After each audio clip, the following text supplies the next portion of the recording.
En 2026, je pose ça là. Que vous compreniez bien dans vos neurones.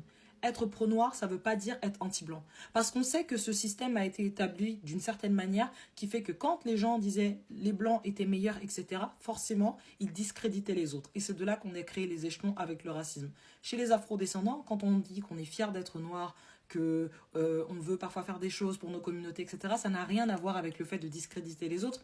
On le fait dans une optique de réparation. Puisqu'à une certaine époque, en fait, les autres se mettaient au-dessus, nous, on était en dessous. Donc aujourd'hui, quand on se valorise, c'est simplement par principe d'équité. On n'a pas besoin de discréditer les autres. Et ça, je le dis pour les personnes non noires qui ne comprennent pas cette démarche que nous avons aujourd'hui de nous rappeler que ce n'est pas parce que les gens ont dit que notre mélanine était sale, que notre mélanine n'était pas belle, que notre mélanine si ça, vous voyez, tous ces petits mensonges-là, que ça veut dire qu'on accepte ces fausses réalités. Mais qu'au contraire, on apprécie notre mélanine parce qu'il y a tellement de points positifs à la mélanine, etc. Maintenant, je parle aux afro... Je parle à qui déjà? Pardon, maintenant je parle aux autres qui sont non noirs.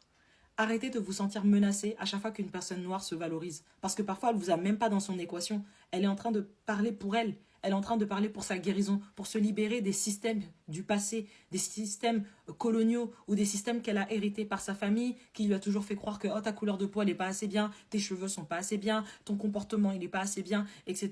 Et il faut que tu t'adaptes aux autres. Et donc quand on parle, c'est pas forcément c'est pas contre vous en fait. Et ça, faut vraiment le comprendre. Être pro-noir ne veut pas dire être anti-blanc. Être pro-noir, ça veut juste dire accepter d'exister tel que l'on est et nous apprécier, nous rappeler à quel point, en fait, on est beau, on est suffisant, on est bien tel que nous sommes. Et ça n'empêche pas les autres communautés aussi d'être bien, d'être beau, d'être belle, en fait. Donc arrêtez de vous mettre ça dans la tête. Donc, aussi bien pour les non-noirs, arrêtez de penser qu'être pro-noir, c'est forcément être contre les autres. C'est pas parce que des non-noirs ont établi ces systèmes pour discréditer les autres que les noirs fonctionnent de la même façon. Pas du tout. Et pour les personnes noires, arrêtez de penser que vos confrères noirs, lorsqu'ils sont fiers de qui ils sont, etc., qu'ils ne sont pas complexés, c'est forcément de la division, de l'extrémisme. Parce que parfois, je l'ai déjà entendu ça, j'ai jamais compris le thème. Ok ?